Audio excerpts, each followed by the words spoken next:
बहुबुद्धि का सिद्धांत।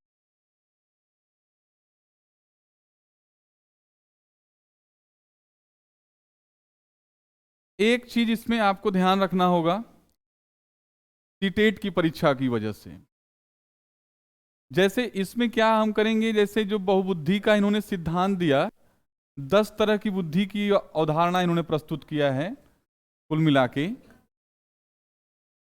चूंकि हम बीच में आपको अलग से आपके प्रश्न का उत्तर नहीं दे पाएंगे, इसलिए हम पहले ही आपको माइंड सेट कर देना चाहते हैं आपका, कि आप उस तथ्य को बिना पूछे समझिएगा। क्योंकि जैसे कुछ ऐसे उदाहरण होंगे, जैसे 10 तरह की बुद्धि हम अगर आपको बताना शुरू करेंगे, तो हो सकता है कि पहली तरह की बुद्धि में जो उदाहरण दें हम, वो तीसरी तरह की बुद्धि में भी हम दे दें आपको, चौथी तरह की बुद्धि में भी दे दें आपको। तो ये जो समझने की कला है, आप शिक्षा के उस स्तर तक आ चुके हैं कि आप स्वतः उसको समझ सकते हैं।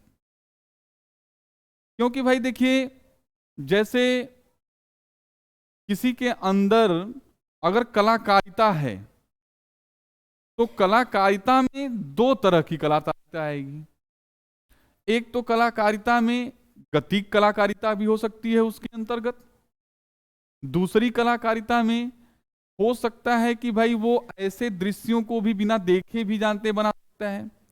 तो कलाकार इनके सिद्धांत में 2 जगह पहुंच जाता है। हाँ, आप इसके लिए बिल्कुल परेशान मत होइएगा कि कलाकार अगर दे दिया तो हम किस में लगाएंगे, एक निश्चित उत्तर आपको बता दिया जाएगा उसका।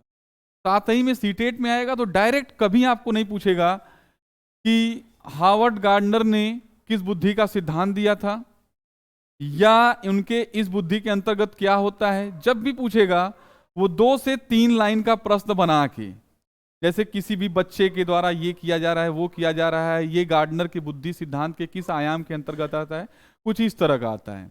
तो बीच में हम आपको ये सब चीज नहीं बता पाएंगे। अब चलिए हम पहुंचते हैं हार्वर्ड गार्डनर के बहुबुद्धि सिद्धांत की तरफ।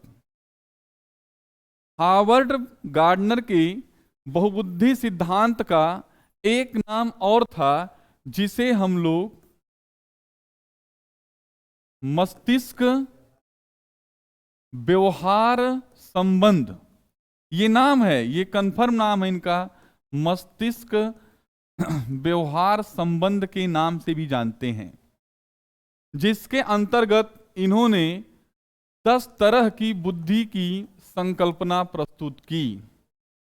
10 तरह की बुद्धि की संकल्पना से तात्पर्य इनका ये रहा कि जैसा कार्य आता है, जिस क्षेत्र में व्यक्ति जानते हैं विकास कर जाता है, और वहां पे बुद्धि का प्रयोग करता है। इनके सिद्धांत की शुरुआत कैसे होती है, इन्होंने अपने सिद्धांत के शुरुआत में जब प्रयोग करना शुरू किया, तो एक व्यक्ति को लिया जिस व्यक्ति का ब्रेन डैमेज था। ब्रेन डैमेज, यहां ब्रेन डैमेज से तात्पर्य यह हुआ, या यहां ब्रेन डैमेज वाले व्यक्ति के ऊपर प्रयोग करने का तात्पर्य यह हुआ हार्वर्ड गार्डनर का, क्योंकि वो ये बताना चाहते थे कि जब किसी भी व्यक्ति का ब्रेन डैमेज होता है, तो उसके सभी प्रकार की बुद्धि समाप्त नहीं होती है, उनका यह बताना था यहां पे। तो जब उन्होंने ब्रेन डैमेज वाले व्यक्ति को लिया प्रयोग के लिए, तो उसमें उन्होंने क्या देखा कि ब्रेन डैमेज की वजह से उसके अंदर जो बुद्धि थी, मान लीजिए, जो हम अगली बात इसमें अपने तरफ से जोड़ने जा रहे हैं, मान लीजिए कि उस व्यक्ति, इस व्यक्ति के अंदर जो बुद्धि पहले से विद्यमान थी, मस्तिष्क जो उसका बटा हुआ था, वो मस्तिष्क में बुद्धि जो थी बटी हुई थी, वो 10 भागों में थी। ये जो उसका मस्तिष्क है, उसमें बुद्धि 10 भागों में विद्यमान थी। अब हुआ क्या कि उसका ब्रेन डैमेज हुआ बुद्धि के अंतर्गत उसका क्या हुआ ब्रेन डैमेज हुआ। तो ब्रेन डैमेज में उन्होंने देखा कि इस 10 में 10 की 10 बुद्धि प्रभावित नहीं हुई। जो इसमें से एक आध बुद्धि रही होगी, दो बुद्धि रही होगी, वो बुद्धि पे प्रभाव पड़ा। मतलब कहने का तात्पर्य ये हुआ कि जो कुछ बुद्धि थी, कुछ बुद्धि पे ब्रेन डैमेज का प्रभाव पड़ा, लेकिन जो हमारी बाकी बुद्धि थी, वो बाकी बुद्धि जस की तस थी। बाकी बुद्धि जस की तस थी। जैसे कहने का मतलब यहां पे ये हम कह सकते हैं कि जैसे आपके अपने भाषा में समझ के लिए कि आप कभी एक एक्सीडेंट के दौरान व्यक्ति जो होता है पहचानना भूल जाता है, तो पहचान करना भी हमारी एक बुद्धि की प्रक्रिया होती है।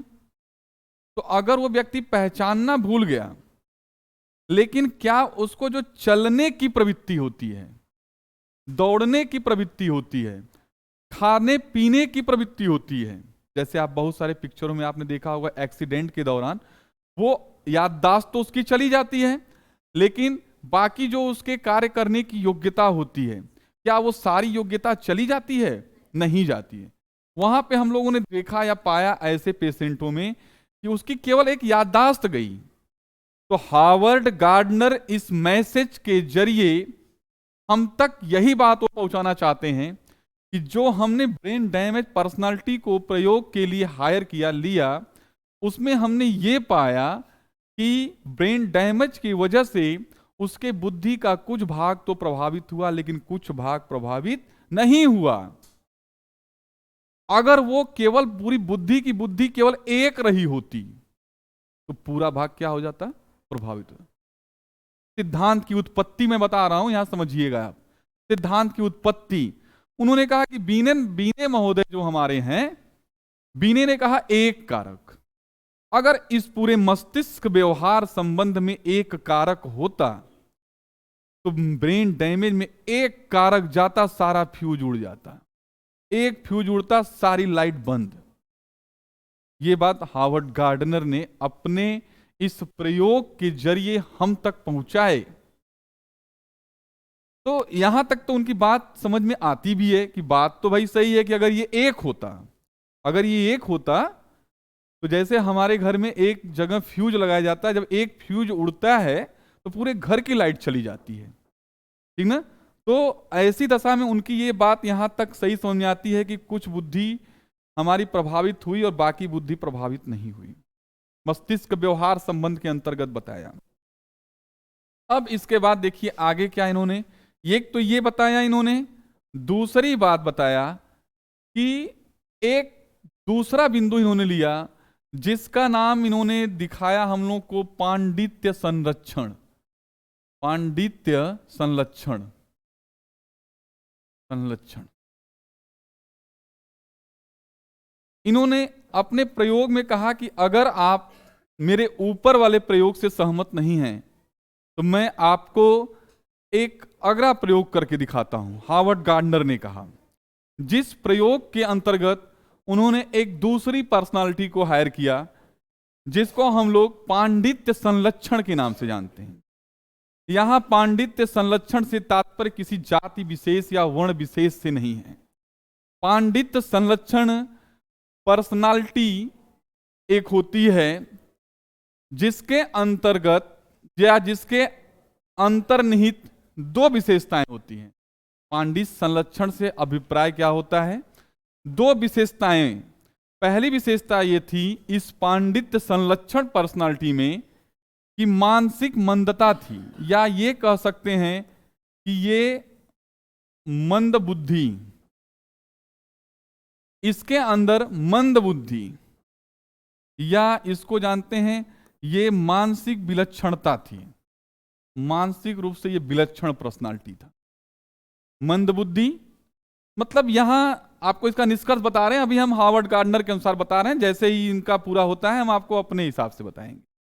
इन्होंने कहा कि इसके अंदर मंद बुद्धि थी। और दूसरी इस पांडित्य संलक्षण, ये प्रयोग किए हैं, ये ऐसा नहीं कि प्रयोग नहीं, ये प्रयोग है बिल्कुल, जिस पर्सनालिटी को लिया था उसके अंदर था। और एक असाधारण क्षमता, दूसरी असाधारण क्षमता इस पर्सनालिटी में दूसरी विशेषता थी असाधारण क्षमता। जो पांडित्य संलक्षण वाला व्यक्ति था, इसके अंदर दूसरी विशेषता थी असाधारण क्षमता।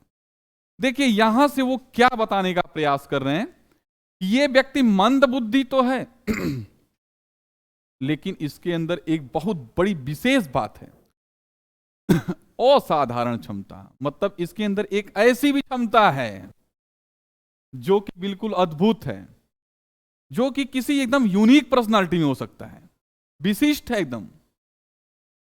तो इन्होंने बताया कि जैसे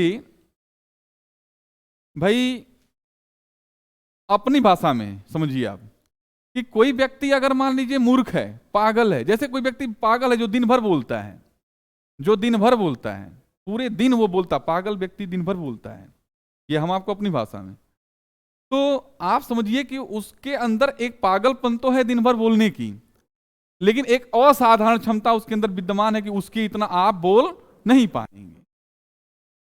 साथ ही में एक विशेष क्षमता और है उसके अंदर, ऐसे निकालेंगे उसके कभी नजदीक खड़ा होकर देखिए, ऐसे ऐसे शब्दों को आपको बताएगा जो किसी डिक्शनरी में खोजेंगे तो आपको नहीं मिलेगा।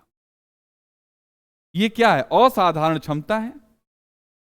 तो जो पांडित्य संलक्षण वाले प्रवृत्ति को लिया, इन्होंने प्रवृत्ति वाले पर्सनालिटी को हायर किया इन्होंने प्रयोग के लिए, तो उसमें तो इन्होंने एक जानते हैं मंद बुद्धि का लक्षण पाया, और दूसरा जो इन्होंने पाया असाधारण क्षमता, मतलब उसके अंदर ऐसी क्षमता थी जो कि बिल्कुल असाधारण थी। मतलब साधारण व्यक्ति के अंतर्गत वो क्षमता नहीं हो सकती। इसका मतलब ये हुआ कि अगर उसके अंदर 10 ठो फ्यूज लगा होगा तो एक ठो फ्यूज उड़ गया होगा, जिससे वो क्या हो गया होगा? मंद बुद्धि। आपकी भाषा में, एकदम सरल भाषा में यही तो बताना चाहते थे हावर्ड गार्डनर, ठीक ना भाई? यही तो बताना चाहते थे, ठीक है। अब इसके बाद हावर्ड गार्डनर का सिद्धांत यहां तक उन्होंने प्रूव कर दिया कि जो मैं आगे बताने जा रहा हूं वो बिल्कुल सही है। भाई सिद्धांत की उत्पत्ति तो हुई ना उनके, वो जो आगे बताना चाहते थे वो बिल्कुल यहां पर क्या है, पूरी तरह से सही है। यहां से इनके 10 तरह की बुद्धि की बात हम लोग करेंगे।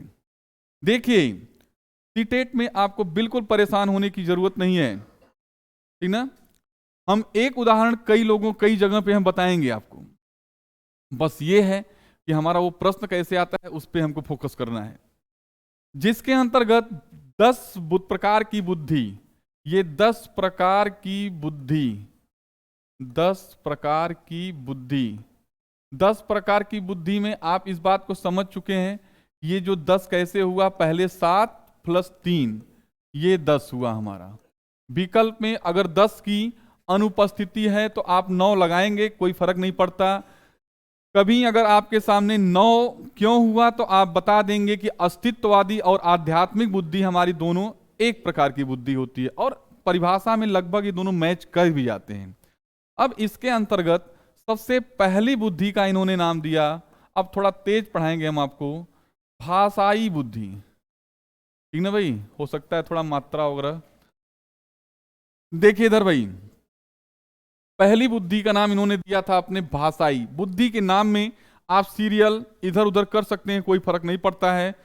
बस ये है कि जो इन्होंने ये 3 बुद्धि दिया था इसको आप याद करेंगे अलग से, जिसमें एक प्रकृतिवादी बुद्धि थी, प्राकृतिक बुद्धि, और दूसरा हमारा जानते हैं आध्यात्मिक, और इसमें भी सीरियल आप चाहें तो अलग अलग कर दीजिए, कोई दिक्कत नहीं। और एक था अस्तित्ववादी बुद्धि, ये था। बाकी इन 3 को जैसे चाहे प्रयोग करिए, और इन 7 को भी आप ऊपर नीचे कर लेंगे, सीरियल कभी आपसे पूछा नहीं जाएगा, इस बात की निश्चिंत रहिए, क्योंकि कोई अवस्था नहीं है। ये इन्होंने बुद्धि की खोज किया था, जैसे जब बुद्धि पाया इन्होंने उसको बता दिया। अब देखिए भाषाई बुद्धि के अंतर्गत क्या होता है कि इन्होंने कहा कि इस बुद्धि के वाला जो व्यक्ति होगा उसके अंदर भाषा कौशल की विशेषता मुख्य रूप से पाई जाती है। कहने का मतलब देखिए, एक बात आपको हम बताने जा रहे हैं, ध्यान से सुनिए, आप कोई प्रश्न इसमें गलत नहीं करेंगे। 10 का नाम, 10 का नाम आप बस चिनिया बादाम की तरह तोड़ तोड़ के फोड़ फोड़ दीजिए, आपके सामने उसका उत्तर आ जाएगा, कोई दिक्कत नहीं है इसमें। हम याद रखिए, हमको ये याद करने की बिल्कुल जरा सी भी आवश्यकता नहीं है कि भाषाई बुद्धि में कौन आएगा। भाषाई बुद्धि में भाषाई, भाषा से संबंधित बुद्धि। जैसे अगर भाषा से संबंधित बुद्धि जिसके अंदर होगी, वो अपनी भाषा को बहुत ही सरलता से, सहजता से, सुंदरता से, प्रभावशाली ढंग से आपके सामने वो प्रस्तुत कर देगा भाषाई बुद्धि के अंतर्गत। जैसे एक शिक्षक जो हमारा होता है भाषाई बुद्धि के अंतर्गत, जैसे एक टीचर होता है, टीचर के अंदर शिक्षक का कौशल होता है, टीचर के अंदर शिक्षक का कौशल, शिक्षण का कौशल होता है। आखिर वो अपने भाषा के जरिए ही तो आपको जानते हैं इमोशनली कवर करता है।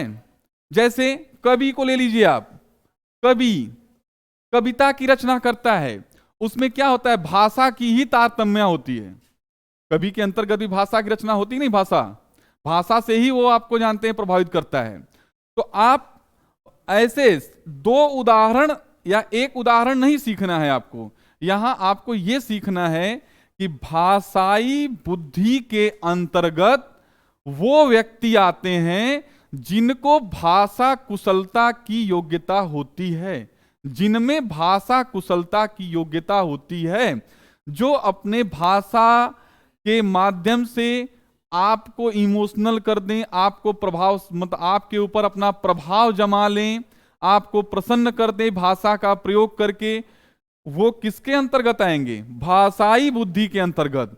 ऐसे केवल शिक्षक कभी ही नहीं, जैसे हम कहते हैं आपके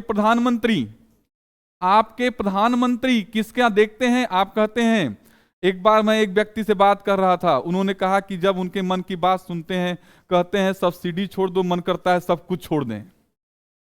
ये क्या है, जब वो मन की बात में कहते हैं सब्सिडी छोड़ दो तो मन करता है मेरा मैं सब कुछ छोड़ दूं। क्यों उनको ऐसा लगा, क्योंकि उनके भाषा से पूरी तरह से वो क्या हुए, प्रभावित हुए। तो यह बुद्धि, भाषाई बुद्धि जिसके अंदर होती है, वो भाषा के माध्यम से आपको प्रभावित करता है। इसमें शिक्षक भी होता है, कवि भी होता है, लेखक भी होता है। देखिए मैंने एक ही बात बताया कि आपको उदाहरण दो नहीं तैयार करने हैं, आपको यह जानना है भाषाई बुद्धि कि भाषाई बुद्धि विशेषता क्या होती है। आपके अंदर भाषा कुशलता है तो आप भी हैं, भाषा कुशलता में किसी व्यक्ति विशेष का नाम आ गया तो वो भी है कि नहीं भाई। तो इसके अंतर्गत शिक्षक, कवि, लेखक ये सभी लोग आ जाएंगे। ठीक है भाई। अब इसके बाद नंबर 2 पे आपका आता है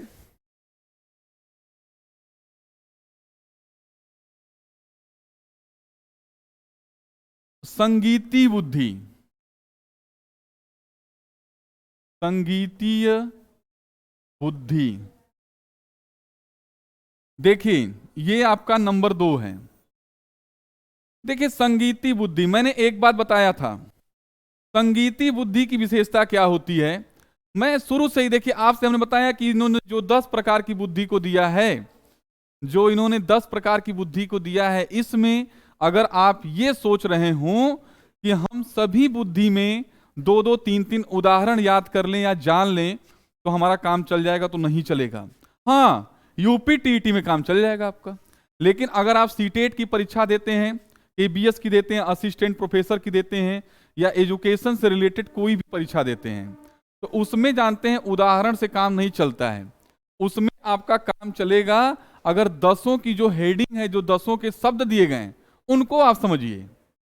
पहले वाले में देखिए अपनी जरूरत के हिसाब से, जैसे हम कहते हैं कि 4 लाइन का एक प्रश्न हो जाए, 4 लाइन का एक प्रश्न हो जाए, जिसमें जानते हैं परिवार में माता के द्वारा अपने बच्चे को प्रसन्न करने के लिए या उसको जानते हैं सुलाने के लिए एक कविता का प्रयोग किया जा रहा है, एक कविता का प्रयोग। तो उस माता के अंदर भी कौन सा बुद्धि हुआ, भाषाई। क्योंकि कविता को हम अगर इतिहास के साथ पढ़ेंगे तो बच्चा प्रसन्न नहीं होगा। इतिहास जैसे कविता को, कविता की तारतम्यता होती है उसके हिसाब से, तब वो अगर अपने भाषा के माध्यम से वो प्रलोभन करता है तो वहां पे भाषाई। तो ये भाषाई बुद्धि हमारी किसी में भी हो सकती है। किसी का मतलब ये हुआ कि कुछ तो सिलेक्टेड है, जैसे शिक्षक, नेता, नेता जितने भी होते हैं वो भाषाई बुद्धि होते हैं। कवि, कवि क्या होते हैं? निश्चित रूप से कवि में भाषाई बुद्धि होती है। लेखक, लेखक में। रचनाकार, रचनाकार कुछ तो हमारे निश्चित हैं, लेकिन सीटेट में आपके निश्चित वाला नहीं आएगा। सीटेट में आएगा, उसको 3 से 4 लाइन प्रश्न बना के आपसे पूछा जाएगा और आप उसका उत्तर देंगे। प्रश्न कहेगा कि उसमें भाषाई बुद्धि के अंतर्गत क्या आएगा। नंबर 2 है आपका संगीतीय बुद्धि।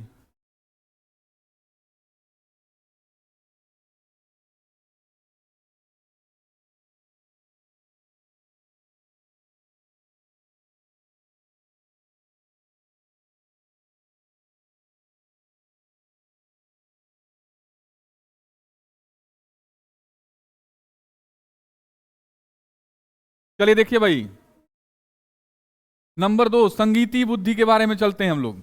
देखिए कुछ नहीं करना है इसमें। नाम, मैंने एक ही बात कहा कि आप उदाहरण नहीं, जो शब्द है उसको तोड़ दीजिए। चिनिया बादाम की तरफ फोड़ फोड़ के इसको खा जाइए, आपको बहुत मजा आएगा। जैसे आप बादाम तो 3-4 तरह की होती है, खाने में मजा किसमें आता है? जिसमें हम मेहनत करते हैं, जिसको हम फोड़ते हैं और ढेर सारा बादाम छील के मिल जाता है, उसको खाने में उतना मजा नहीं आएगा जितना मजा आता है चिनिया बादाम खाने में। क्यों? क्योंकि उसको हम तोड़ तोड़ के खाते हैं, फोड़ फोड़ के खाते हैं, मेहनत करते हैं साथ में। अब देखिए इसको तोड़िए, इसमें क्या है? कुछ नहीं है, तुरंत जाने। संगीतीय बुद्धि, हार्वर्ड गार्डनर ने दूसरी प्रकार की बुद्धि को दिया जिसका नाम है संगीतीय बुद्धि। अर्थात ये वाली बुद्धि हार्वर्ड गार्डनर ने कहा कि जिस व्यक्ति विशेष के अंतर्गत, जिस व्यक्ति के विशेष में पाई जाएगी वो संगीत प्रेमी होगा। कहीं गाना बजता रहेगा, उसका मतलब गाना सुनने का मन करेगा, गाना गाने का मन करेगा, गुनगुनाने का मन करेगा। संगीतीय बुद्धि के अंतर्गत डांस करने का मन करेगा ज्यों ही गाना सुना। जैसे इसके अंतर्गत सारे गायक आ जाएंगे, जैसे कोकिला, आपके लता मंगेशकर, जो जो लोग, सोनू निगम, जितने लोग हैं, इन लोगों के अंदर कौन सी बुद्धि थी हमारी भाई? एक मैंने शब्द इसमें गलती से प्रयोग कर दिया, जैसे डांस करने वाला। दरअसल ये डांस करने की योग्यता ये जानते हैं दूसरे में जाएगा, ठीक है भाई ना, वो हम अभी बताएंगे किसमें आएगा। लेकिन वहां पे प्रयोग करने का मतलब ये हुआ कि उसे संगीत से प्रेम था। आप चाहें तो प्रयोग कर सकते हैं, कोई गलत नहीं है। लेकिन अगर आपके सामने अगर एक शब्द में लिख के दे दिया जाए कि नर्तकी, तो नर्तकी वाला इसमें शुद्ध नहीं होगा। लेकिन संगीत सुनकर आपको थिरकने का मन करे, नाचने का मन करे, इसका मतलब संगीत प्रेमी हैं आप। इसका मतलब आप संगीत प्रेमी हैं। तो आपके अंदर कौन सी बुद्धि होगी? संगीतीय बुद्धि। संगीतीय बुद्धि के अंतर्गत देखिए मैंने एक ही चीज बताया, बार बार उसी फोकस करिए। फॉर एग्जाम्पल नहीं, केवल ये जो हमारी ये हेडिंग है इसके अंतर्गत आपको समझना है। संगीतीय बुद्धि है आपके अंदर, संगीत प्रेमी होंगे, संगीत सुनने का मन करेगा, संगीत गाने का मन करेगा, संगीत करने का मन करेगा। सिंपल सी बात है, ठीक है भाई। इसके बाद हमारी तीसरी प्रकार की बुद्धि होती है तीसरी प्रकार की बुद्धि, चलिए पहले ऐसे ही बताते हैं। स्थनिक।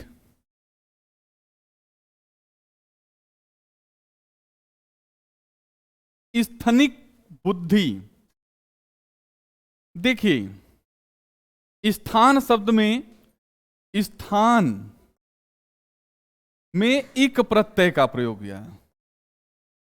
हम सभी के शब्द से ही बाहर निकालने का प्रयास करेंगे। आपको कुछ हो सकता है ना निकल पाए, तो उसको आप मतलब तैयार कर लेंगे, चाहे जैसे तैयार कर लीजिए। लेकिन हमारी कोशिश रहेगी कि हम इन्हीं शब्दों को तोड़ के ही आपके सामने व्याख्या दे दें। इसमें आया है एक स्थान में इक प्रत्यय, मतलब इस प्रकार की बुद्धि वाले व्यक्ति में जो बुद्धि होगी वो स्थान से संबंधित होगी। मतलब ऐसे व्यक्ति को स्थान की जानकारी जबरदस्त होगी, स्थान से संबंधित उसे ज्ञान अच्छा होगा। स्थान से संबंधित ज्ञान का तात्पर्य यह हुआ कि जब हम इंटरनल आर्किटेक्चर मतलब बुलाते हैं, कहते हैं कि हमारा घर बन गया, आप आइए इसका साज सज्जा कर दीजिए, तो वो आके कहता है कि आपका बेड यहां होना चाहिए, सोफा वहां होना चाहिए, घड़ी यहां होनी चाहिए, जो 7 घोड़े आपने लाया है इस दीवार पे होना चाहिए। इसका मतलब क्या हुआ? उसे स्थान से संबंधित बुद्धि है। तो स्थनिक बुद्धि की विशेषता यह होती है ये बुद्धि जिस प्राणी में पाई जाती है, जिस व्यक्ति में पाई जाती है, उसके अंदर स्थान से संबंधित बुद्धि विशेष रूप से होती है। अर्थात स्थान और क्रम, स्थान और क्रम की बुद्धि होती है। साथ ही में ये तो हम आपको भी समझाने के लिए बता दिए, अब इसके मनोवैज्ञानिक तथ्य पे आइए। इस प्रकार के बुद्धि वाले व्यक्ति में एक विशेषता हमारी ये होती है कि जो मतलब एक परिकल्पना होती है, उसकी एक मानसिक छवि बना के वो प्रस्तुत कर देता है। जैसे अगर हम आपको ये कह दें, इसकी दो बातें हैं। देखिए, हमने कहा ना, एक ही बात तो कहा आपसे कि मनोविज्ञान तो आप भी पढ़ते होंगे, लेकिन मनोविज्ञान को मनोविज्ञान की भाषा में पढ़ना बड़ा कठिन है। उसको हम अपनी भाषा में पढ़ा देंगे, बहुत आसान है। लेकिन मनोविज्ञान, वास्तविक मनोविज्ञान वही होता है जो मनोविज्ञान की भाषा में हो। अपनी भाषा हमारी क्या कहती है कि जैसे इसमें अगर हम एक मूर्तिकार को ले लें, जैसे एक मूर्तिकार ले लीजिए आप, तो ये मूर्तिकार जब मूर्ति बनाता है तो उसे स्थान और क्रम की जानकारी होती है। जहां उसको हाथ लगाना है हाथ लगाएगा, जहां उसको चेहरा बनाना है वहां चेहरा बनाएगा, जहां उसको पांव बनाना है पांव बनाएगा। तो इसके अंतर्गत आपका मूर्तिकार आता है, लेकिन जो मैंने उदाहरण दिया ये उदाहरण नहीं आता है। ये आपके समझने के लिए आया कि स्थान और क्रम की जानकारी उसे अच्छी होती है। लेकिन जो वास्तविक मूर्तिकार होता है, जो वास्तविक मूर्तिकार होता है, जो वास्तविक चित्रकार होता है, जो वास्तविक मूर्तिकार या चाहे वास्तविक चित्रकार होता है, वो कभी अपने सामने दूसरी मूर्ति या चित्र को रखकर मूर्ति नहीं बनाता है। दूसरी मूर्ति या चित्र को रखकर वह नहीं बनाता है। इस बात से आप सहमत हैं? वो क्या करता है, अपने मानसिक पटल पे उस व्यक्ति की छवि को उतार लेता है और उसके फलस्वरूप, देखिए ये मनोविज्ञान की भाषा में आपको समझा रहा हूं। मैंने अभी देखिए दोनों बात बताया आपको, आप ये दोनों बात पढ़ते होंगे, लेकिन वास्तविक बात मैं बता रहा हूं, उसको ध्यान दीजिए। जैसे हमने आपको एक बार देख लिया, देखने के फलस्वरूप हम जब आपकी प्रतिमा बनाना शुरू किए तो हम बार बार आपको नहीं देख रहे हैं, एक बार हमने देख लिया और देखने के फलस्वरूप हम एक पोस्टर लिए, चार्ट लिए और उस पर हमने आपको आप जैसा दूसरा बना दिया हमने। यह होता है स्थनिक बुद्धि। स्थनिक बुद्धि में क्या होता है कि किसी चीज को हम देखे रहते हैं, उसकी छवि या उसकी कल्पना रूपी चित्रण अपने मानसिक पटल पे तैयार करते हैं और वहां से उसको उठा के पोस्टर पर, दीवार पे, यहां वहां जहां भी बनाना होता है। तो यहां स्थनिक बुद्धि से तात्पर्य हुआ कि उस व्यक्ति विशेष के पास स्थान और क्रम की जानकारी बहुत अच्छी होती है।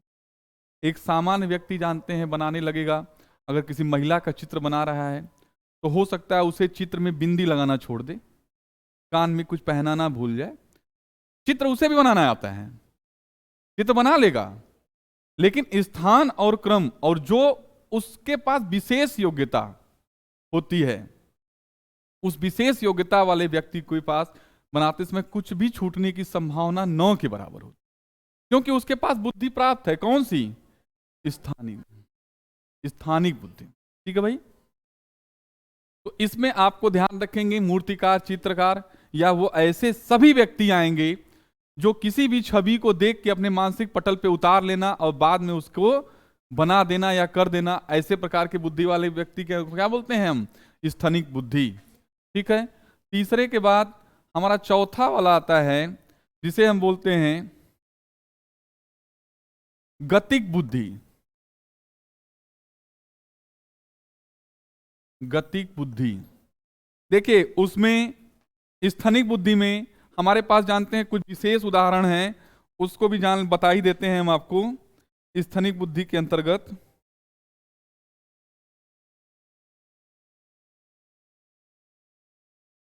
जैसे स्थनिक बुद्धि में देखिए यहां पे पायलट आ जाएगा, ठीक ना भाई? नहीं नहीं, मैंने कहा था अभी अभी, सुनिए ध्यान से उसको सारे लोग समझिए। मैंने कहा था कुछ उदाहरण हम आपको ऐसे बताएंगे जिसमें आप थोड़ा सा आपको लगेगा, लेकिन आप समझ जाएंगे, बीच में आप पूछेंगे तो फिर दिक्कत आएगी। पायलट, अंतरिक्ष यात्री, ये प्योर उदाहरण है उसके, ये तो बस समझाने के लिए। हम किसमें बता रहे हैं? स्थनिक में। पायलट, अंतरिक्ष यात्री। अब स्थनिक बुद्धि का तात्पर्य क्या हुआ? जैसे पायलट, तो पायलट का मुख्य काम होता है विमान को एक स्थान से दूसरे स्थान तक पहुंचाना, पायलट का काम यही ना होता है। उसे स्थनिक बुद्धि होती है, उसे स्थनिक बुद्धि, स्थान से संबंधी बुद्धि होती है। फोन जाता है, कहा जाता है कि जहाज को यहां पे लैंड करा दीजिए, क्या वो जहाज को लैंड हम भी करा सकते हैं? उसे स्थान की बुद्धि है, स्थान से संबंधित बुद्धि है। ऐसा नहीं है कि उस जहाज में जब बैठा व्यक्ति है वो बाहर को नहीं देख रहा है। ऐसा नहीं है कि केवल वो, जैसे आपसे कहा गया कि आप बाबतपुर हवाई अड्डे पर लैंड करा दीजिए, तो उसमें बाबतपुर वाली बटन लगी है, बाबतपुर वाली को दबा दिया। क्या ऐसा होता है? ऐसा अगर होता तो कोई भी जहाज उड़ा लेता, क्यों भाई? कोई भी लैंड करा देता।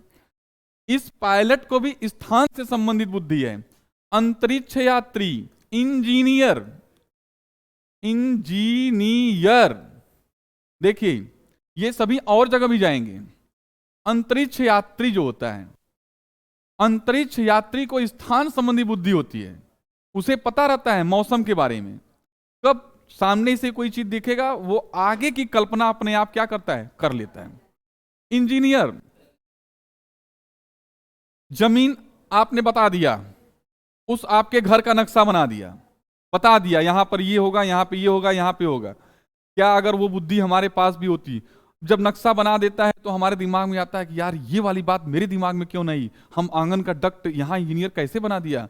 हम बना रहे थे तो हमारे जानते हैं 1 बिस्सा की जमीन में 2 बेडरूम आ रहे थे, ये कैसे बना दिया 4 बेडरूम? और विशेषता ये रही कि वो बेडरूम भी सारे के सारे हमारे अच्छे बन रहे हैं। इसका मतलब क्या हुआ? उसे स्थान से संबंधित उसके पास अच्छी बुद्धि थी, तभी तो बना दिया, है कि नहीं भाई? देखिए पायलट, टर्म्स और कंडीशन, ये पायलट वहां भी जाएगा, ये पायलट यहां भी आएगा। लेकिन बात ये आती है कि हम पायलट को किस नजरिए से देखते हैं। बहुत लोग इसको पढ़ाने से बचते हैं, सोचते हैं कि पायलट में हम यहां बता दे तो वहां ना बताएं। समझ रहे हैं नहीं?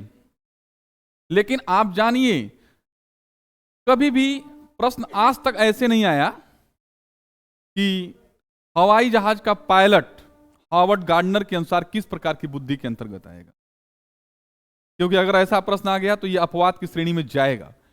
क्यों? क्योंकि उसको दोनों प्रकार की बुद्धि है उसके पास, स्थनिक भी बुद्धि है और दूसरा कौन सी ये है। ये बात आप मानते हैं या नहीं मानते हैं? मेरे प्रेशर में बिल्कुल है, स्थान से संबंधित भी उसे बुद्धि है और ऐसे भी बुद्धि है। ठीक है भाई? तो हमारी जो चौथे प्रकार की बुद्धि होती है वो गतिक बुद्धि होती है।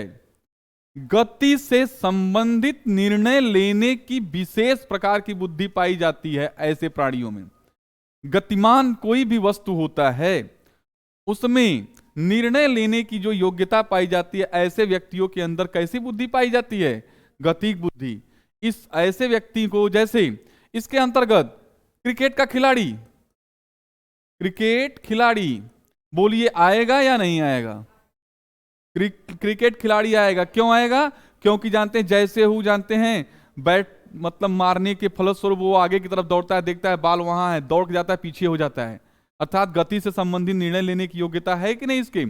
इसके बाद देखिए वही ऊपर वाला पायलट, मौसम खराब होता है, वह सूचना देने के फलस्वरूप अपने विमान को या तो दाहिने या तो बाएं या तो वहीं पे थोड़ी देर के लिए रोक लेता है ऊपर ही, या दूसरी जगह लैंड करा देता है। गतिक बुद्धि होती है कि नहीं इसके अंतर्गत? गति से संबंधित निर्णय लेने की बुद्धि होती है या नहीं होती है? बोलिए भाई, होती है। इसके बाद बस चालक, कहाँ ब्रेक मारना है, कहाँ तेज करना है, कहाँ धीमे करना है, ये सारी निर्णय लेने की योग्यता होती है बस चालक में। तो ये भी इसके अंतर्गत बस चालक वाला भी व्यक्ति आएगा। इसके बाद नर्तकी, नर्तकी नर्तकी होती है, जो नर्तक का कार्य करती है, उसके अंदर भी गति से संबंधित निर्णय लेने की योग्यता पाई जाती है। तो इसके अंदर भी हमारी गतिक बुद्धि होती है। ठीक है, ऐसे भी बहुत सारे उदाहरण आ सकते हैं। इसके फलस्वरूप जो हमारी अगली बुद्धि होगी, तार्किक गणितीय बुद्धि। कौन सा था ये? 4, 5वें नंबर पे आते हैं हम लोग, तार्किक गणितीय बुद्धि। देखिए, जब इसमें नाम आ गया है गणितीय और दूसरा नाम आ गया है तर्क, इसमें विशेष प्रकार की तर्क करने की योग्यता होती है। संख्याओं, अंकों के पीछे जो छुपे रहस्य हैं उनको सोचने समझने की क्षमता होती है। जैसे मान लीजिए संख्या ये 2 है, जो इस 2 के पीछे क्या रहस्य है, इसको जानने की विशेष योग्यता आपकी पाई जाती है तार्किक गणितीय बुद्धि के अंतर्गत। इसके अंतर्गत विशेष रूप से जानते हैं गणित के शिक्षक को रखा गया है। ठीक ना भाई? वैसे आप तार्किक गणितीय बुद्धि तर्क के लेने वाले प्रत्येक व्यक्ति के लिए कर सकते हैं, लेकिन मुख्य रूप से इसके अंतर्गत किसको रखा गया है? गणित के शिक्षक को रखा गया है। साथ ही में आपका वैज्ञानिक भी हो सकता है, इसमें गणित का शिक्षक हो जाएगा, वैज्ञानिक हो जाएगा। देखिए बता रहे हैं वैज्ञानिक कैसे, साथ में इंजीनियर हो जाएगा। देखिए कैसे, वो इंजीनियर देखिए ऊपर भी आया था, अभी बताया ना हमने, इंजीनियर ऊपर भी आया था ना। तो स्थनिक बुद्धि तो है उसके पास, लेकिन देखो भाई इसको अंदर गणितीय बुद्धि भी है। देखिए वैज्ञानिक, जैसे वैज्ञानिक की बात करिए आप, वैज्ञानिक के अंदर तार्किक गणितीय बुद्धि होती है। अगर ये तार्किक तर्क करने की योग्यता, गणितीय मतलब गणित लगाने की क्षमता या सोचने की क्षमता होती है, उसी हम करें भाई, जैसे भाप के इंजन का आविष्कार हुआ, ठीक ना भाई, खाना बन रहा था, ऊपर ढक्कन उठ रहा था, तो उन्होंने उस ढक्कन उठने के पीछे के रहस्य को जाना, समझा, तर्क किया। तो निश्चित रूप से जितने भी वैज्ञानिक होते हैं उनके अंदर तार्किक गणितीय बुद्धि होती है। दूसरे नंबर पे इंजीनियर, इंजीनियर को जैसे आप बुलाते हैं घर बनाने के लिए, तो घर बनाने के लिए, पुल बनाने के लिए, तो वो वहां से अपनी दिमाग लगा लेता है, गणित लगा लेता है कि इस पुल की क्षमता इतनी होगी, इसलिए इसके पिलर की साइज ये होनी चाहिए, गहराई ये होनी चाहिए, मोटाई ये होनी चाहिए। तो ये जैसा प्रश्न रहेगा उसके अंतर्गत आप वैसा करेंगे। इसके बाद हमारा जानते हैं अगला वाला बुद्धि हो जाएगा, शारीरिक गति बुद्धि हो गया, व्यक्तिगत अन्य बुद्धि, व्यक्तिगत अन्य बुद्धि नहीं, शारीरिक में आएगा सर। ये देखिए ये वाला, इसमें हम शारीरिक शब्द नहीं जोड़े थे, जोड़ देंगे आप, थोड़ा और आसान हो जाएगा। शारीरिक नहीं जोड़े थे ना, इसलिए शारीरिक नहीं जोड़े थे कि ये आसान हो जाता थोड़ा सा समझाने के लिए। इसमें क्या था कि शारीरिक गतिक बुद्धि कह सकते हैं आप। ठीक, अब इसके बाद जो हमारा अगला वाला है, वो अगला वाला क्या नाम हमने बताया भाई? उसमें हमने बताया व्यक्तिगत अन्य बुद्धि। कै नंबर है ये?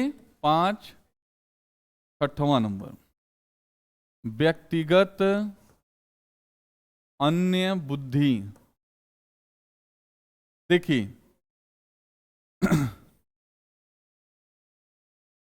इसको देखिए, इसमें लिखा है कि जो आपकी बुद्धि है वो अन्य लोगों के लिए प्रयोग करेंगे। व्यक्तिगत अन्य बुद्धि, व्यक्तिगत अन्य बुद्धि का मतलब, जैसे हमने शुरू में एक उदाहरण बताया था हमने शिक्षक का, याद करिए आप, हमने शिक्षक का उदाहरण बताया था। शिक्षक के अंदर भाषाई बुद्धि होती है, लेकिन जो शिक्षक अपने बुद्धि का प्रयोग करके आपके जीवन में परिवर्तन करता है, जो आपके अंदर बदलाव करता है, जैसे शिक्षक अपनी अभिप्रेरणा को देने के फलस्वरूप अगर आपका मन पढ़ने में नहीं लग रहा है तो पढ़ने के लिए आपको तैयार करता है। तो ये व्यक्तिगत अन्य बुद्धि मतलब हमारी जो अपनी बुद्धि है किसी अन्य के लिए क्या की जा रही है? प्रयोग करके उसको अपने हिसाब से ढाल देना। जैसे शिक्षक, परामर्शदाता, परामर्शदाता इसके अंतर्गत आएगा। बोलिए, परामर्शदाता आएगा, एडवाइजर, जो हमें क्या देता है, परामर्श। तो उसकी, भाई आप परामर्श लेने जाते हैं ना, परामर्श लेने किसी के यहाँ, वकील के यहाँ जा सकते हैं, बीमा एजेंट के पास भी जा सकते हैं, आप किसी के पास भी जा सकते हैं, डॉक्टर के पास जा सकते हैं, अगर मेडिकल से संबंधित आपको समस्या है तो वहां जा सकते हैं। तो जो ये करते क्या है परामर्शदाता, परामर्शदाता अपनी बुद्धि का प्रयोग करके, अपनी उनकी खुद की बुद्धि होती है, लेकिन वो किसके लिए लगाते